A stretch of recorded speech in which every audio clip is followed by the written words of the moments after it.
Hello there, welcome to knowledge knack. आज हम continue करेंगे क्लास 10th का chapter carbon and its compounds. इसका एक बहुत ही इम्पॉर्टेंट टॉपिक है आइसोमर्स और आइसोमेरिज्म। आज हम इसको स्टडी करेंगे, लेकिन इसको स्टार्ट करने से पहले मैं आपसे रिक्वेस्ट करूँगी कि अगर आप मेरे चैनल पर नए हैं और आपने अब तक मेरे चैनल को सब्सक्राइब नहीं किया है तो प्लीज़ इसे ज़रूर सब्सक्राइब कर लीजिए, और अगर आपको वीडियो पसंद आए तो आप इसे लाइक भी ज़रूर करिएगा। अब देखिए आइसोमर्स की डेफिनेशन क्या है? The organic compounds having the same molecular formula but different structures. इसका मतलब क्या है? देखिए, अगर हमारे पास इनऑर्गेनिक केमिस्ट्री हो तो उसमें मान लीजिए मैंने लिखा H2SO4, ये हमारा रिप्रेजेंट करता है सल्फ्यूरिक एसिड को। ये सिर्फ एक ही कंपाउंड को रिप्रेजेंट करेगा, इसके अलावा किसी और कंपाउंड को ये रिप्रेजेंट नहीं कर सकता। लेकिन ऑर्गेनिक केमिस्ट्री में अगर हमारे पास एक मॉलिक्यूलर फॉर्मूला गिवन है तो वो अलग अलग कंपाउंड्स को रिप्रेजेंट कर सकता है। क्यों? क्योंकि कार्बन की अरेंजमेंट में डिफरेंस आ सकता है। अब देखिए, जैसे मान लीजिए मैंने लिखा C4H10, ये हमारा ऑर्गेनिक कंपाउंड है। C4H10 किसका फॉर्मूला है? ब्यूटेन का। ये आप एल्केन्स में इसको पढ़ चुके हैं। अब देखिए, फॉर्मूला ये ब्यूटेन का है, लेकिन ये दो अलग अलग कंपाउंड्स को रिप्रेजेंट कर सकता है। एक कंपाउंड होगा N ब्यूटेन, N ब्यूटेन मतलब नॉर्मल ब्यूटेन, और दूसरा ये रिप्रेजेंट कर सकता है आइसो ब्यूटेन को। ऐसा क्यों है?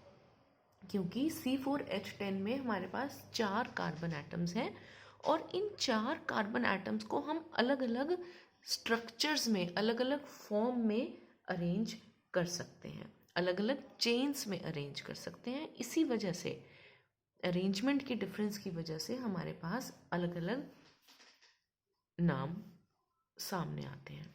इस चीज़ को भी और क्लियर करती हूँ मैं। देखिए, C4H10 4 कार्बन है और 10 हाइड्रोजन है। इनकी अगर मैं चाहूँ तो दो अलग अलग तरह के स्ट्रक्चर्स बना सकती हूँ। पहला स्ट्रक्चर जिसमें मैं कार्बन को इस तरह से अरेंज कर लूँ, और हर कार्बन की अगर हम वैलेंसी पूरी करें तो इस तरह का एक स्ट्रक्चर सामने आएगा। इसे हम कहेंगे straight chain of carbon atoms. इसके लिए आप ध्यान रख सकते हैं 1 2 3 4, इस तरह से हमने 4 कार्बन एटम्स को अरेंज करा है। तो ये है हमारी straight chain of carbon atoms. अब इस फॉर्मूले के लिए दूसरा अरेंजमेंट हम किस तरह से कर सकते हैं? 1 2 3, और ये सेकंड के साथ मैं एक और कार्बन यहाँ जोड़ दूँ 4। तो देखिए, कार्बन तो हमारे 4 ही रहेंगे, 1 2 3 4, और ये स्ट्रेट चेन थी। ये कार्बन अब हमने यहाँ से हटा दिया और इसके साथ जोड़ दिया, तो ये हमारी branched chain of carbon atoms बन गई। तो इसको हम बोलेंगे ब्रांच्ड चेन।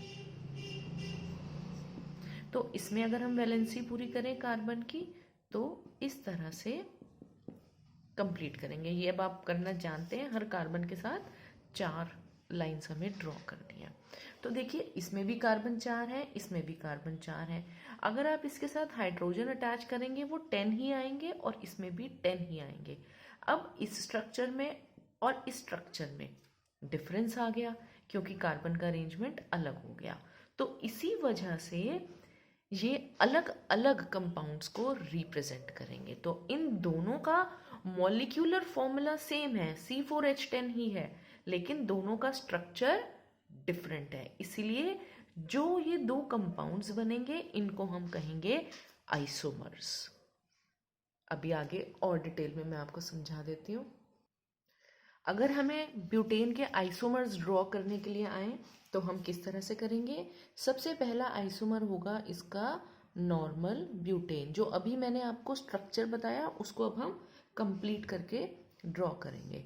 तो किस तरह से करेंगे, देखिए 4 कार्बन है हमारे पास, स्ट्रेट चेन हमने बनाई, हर कार्बन की हमने वैलेंसी कंप्लीट करी, हर कार्बन के साथ 4 लाइंस होनी चाहिए, और अब हर एंड पर हम अटैच कर देंगे H। अब इसका कंडेंस्ड फॉर्मूला लिख लेंगे। ये वाला कार्बन, इसके साथ 3 हाइड्रोजन अटैच्ड हैं, तो CH3। ये वाला कार्बन, इसके साथ देखिए 2 हाइड्रोजन अटैच्ड हैं, CH2। ये वाला कार्बन, इसके साथ 2 हाइड्रोजन अटैच्ड हैं, इसके साथ 3 हाइड्रोजन अटैच्ड हैं। तो ये इसका कंडेंस्ड फॉर्मूला बन गया। अब नेक्स्ट आइसोमर इसका जो होगा उसका नाम होगा आइसोब्यूटेन। अब जब हम इसका स्ट्रक्चर ड्रॉ करेंगे तो हम ब्रांच्ड चेन ड्रॉ करेंगे, 3 कार्बन और 4th कार्बन इसके नीचे आ जाएगा। अब वैलेंसी कंप्लीट करेंगे, H H H H H H H, और इसी तरह से इस कार्बन की भी वैलेंसी कंप्लीट कर देंगे। अब अगर हम इसका कंडेंस्ड फॉर्मूला लिखना चाहें तो क्या बनेगा, सबसे पहले ये वाला कार्बन, इसके साथ देखिए 3 हाइड्रोजन अटैच्ड है, CH3। ये वाला कार्बन, इसके साथ कितने हाइड्रोजन अटैच्ड हैं, सिर्फ 1 हाइड्रोजन। ये वाला कार्बन, इसके साथ कितने हाइड्रोजन अटैच्ड हैं, 3। अब ये वाला कार्बन, इसके साथ कितने हाइड्रोजन अटैच्ड हैं, 3। तो इस तरह से इसको रिप्रेजेंट कर देंगे और इसका नाम होगा आइसोब्यूटेन। तो ब्यूटेन के हमारे पास 2 आइसोमर्स हैं, नॉर्मल ब्यूटेन और आइसोब्यूटेन। अब नेक्स्ट मूव करेंगे हम आइसोमर्स ऑफ पेंटेन की तरफ। पेंटेन का हमारा फॉर्मूला क्या है, C5H12। तो इसका जो सबसे पहला आइसोमर होगा वो होगा N पेंटेन। देखिए N मतलब नॉर्मल, तो इसके लिए हम ड्रॉ करेंगे स्ट्रेट चेन। Straight chain 1 2 3 4 5। अब हर कार्बन की वैलेंसी कंप्लीट कर देंगे 4। अब हर एंड पर हम लगा देंगे हाइड्रोजन।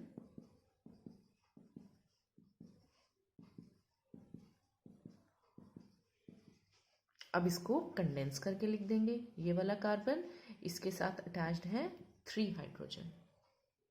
ये वाला कार्बन, इसके साथ अटैच्ड है 2 हाइड्रोजन। ये कार्बन 2 हाइड्रोजन, ये कार्बन 2 हाइड्रोजन, और लास्ट कार्बन इसके साथ अटैच्ड है 3 हाइड्रोजन। तो ये इसका कंडेंस्ड फॉर्मूला हो गया। इसे नॉर्मल पेंटेन भी कह सकते हैं, N पेंटेन, या फिर आप इसे खाली पेंटेन भी बोल सकते हैं, एक ही बात है। तो ये था इसका फर्स्ट आइसोमर। अब सेकंड आइसोमर बनाएंगे, इसका नाम होगा आइसोपेंटेन। जैसे हमने ब्यूटेन में बनाया था ना, बिल्कुल वैसे ही बनाएंगे। तो सबसे पहले 5 कार्बन एटम्स की अरेंजमेंट करेंगे, 1 2 3 4 5। स्ट्रेट चेन ऐसी होगी, लास्ट वाला हटा देंगे और यहाँ पर या यहाँ पर आप कहीं पर भी उसको अटैच कर सकते हैं, चाहे आप यहाँ करें चाहे आप यहाँ करें। अब हम हर कार्बन की वैलेंसी कंप्लीट कर लेंगे। हर कार्बन के साथ कितनी लाइंस होनी चाहिए, 4। अब सबके साथ हम हाइड्रोजन लगा देंगे।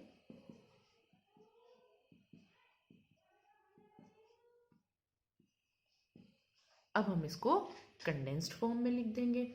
कंडेंस्ड फॉर्म में देखिए, इस कार्बन से स्टार्ट करेंगे तो CH3, क्योंकि इसके साथ 3 कार्बन है। ये वाला कार्बन लिखेंगे, इसके साथ सिर्फ 1 हाइड्रोजन है। ये वाला कार्बन, इसके साथ 2 हाइड्रोजन अटैच्ड हैं।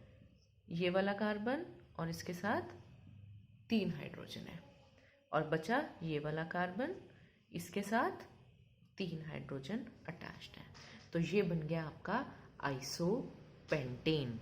और इसका अगर हम IUPAC नेम लिखें तो देखिए वो क्या बनेगा, ये फर्स्ट कार्बन, ये सेकंड, ये थर्ड और ये फोर्थ। सेकंड कार्बन के साथ हमारा मिथाइल ग्रुप अटैच्ड है, तो इसका नाम हमारा क्या बनेगा, 2 मिथाइल। और ये चेन कितने कार्बन एटम्स की है, 4 मतलब ब्यूट, तो 2 मिथाइल ब्यूटेन। तो आइसोपेंटेन का जो हमारा दूसरा नाम है वो है 2 मिथाइल ब्यूटेन। IUPAC नेमिंग के लिए मैं एक वीडियो अलग से बना दूंगी, आप उसमें से और डिटेल में इसको स्टडी कर सकते हैं। तो आप इस स्ट्रक्चर को नोट कर लीजिए। अब हम मूव करेंगे थर्ड आइसोमर ऑफ पेंटेन की तरफ। अब देखिए इसको किस तरह से ड्रॉ करेंगे। हमारे पास पेंटेन में 5 कार्बन होने चाहिए, लेकिन हम लास्ट के 2 हटा देंगे। इसमें से हमने आइसो में 1 हटाया था, नियो में हम 2 हटा देंगे और 1 कार्बन इसके साथ और 1 कार्बन इसके साथ अटैच कर देंगे। अब हम इस हर कार्बन की वैलेंसी को कंप्लीट कर लेंगे। और अब आप जानते हैं कि जितने वैलेंसीज कम है उतने हाइड्रोजन अटैच होते हैं, तो आप डायरेक्टली इसका कंडेंस्ड फॉर्मूला लिख सकते हैं। देखिए क्या बनेगा, CH3, इसके साथ 3 हाइड्रोजन, इस कार्बन के साथ 3 हाइड्रोजन और इस कार्बन के साथ 3 हाइड्रोजन। इस कार्बन के साथ कोई भी हाइड्रोजन नहीं आएगा क्योंकि इसकी वैलेंसी ऑलरेडी कंप्लीट थी, 1 2 3 4। अगर आप चाहें तो जो बीच का स्टेप है, पहले वैलेंसी कंप्लीट करके हाइड्रोजन लिखना, आप चाहें तो उसको कर सकते हैं, नहीं तो आप डायरेक्टली कंडेंस्ड फॉर्मूला भी लिख सकते हैं। तो ये है हमारा नियोपेंटेन का स्ट्रक्चर। अब अगर इसका IUPAC नेमिंग हमें करनी हो तो हम किस तरह से करेंगे। देखिए ये स्ट्रेट चेन है 1 2 3, और जो 3 कार्बन्स की चेन होती है उसके लिए रूट वर्ड होता है हमारा प्रोप। सारे सिंगल बॉन्ड्स हैं तो प्रोपेन। और देखिए सेकंड कार्बन पर ये 2 हमारे पास एल्काइल ग्रुप्स अटैच्ड हैं, ये है मिथाइल ग्रुप, ये भी मिथाइल ग्रुप, तो डाई मिथाइल। मिथाइल ग्रुप का नाम मिथाइल और 2 हैं इसीलिए डाई मिथाइल। अब ये दोनों मिथाइल जो है कौन से कार्बन पर अटैच्ड है, सेकंड कार्बन पर, तो इसका नाम बनेगा 2 डाई मिथाइल प्रोपेन। अभी शायद आपको IUPAC नेमिंग जो है थोड़ी डिफिकल्ट लगेगी, अगर आप इसकी अलग से वीडियो को स्टडी कर लेंगे तो आपको ये भी अच्छे से समझ में आ जाएगा। तो ये थे 3 आइसोमर्स ऑफ पेंटेन। तो अब हम लिख सकते हैं आइसोमेरिज्म की डेफिनेशन भी। The existence of 2 or more organic compounds having same molecular formula but different structures is called isomerism। देखिए अगर ऑर्गेनिक कंपाउंड्स इस तरह से एग्जिस्ट कर रहे हैं कि उनके दोनों के मॉलिक्यूलर फॉर्मूला सेम है और डिफरेंट स्ट्रक्चर्स हैं, तो इस फिनोमेना को हम कहेंगे आइसोमेरिज्म।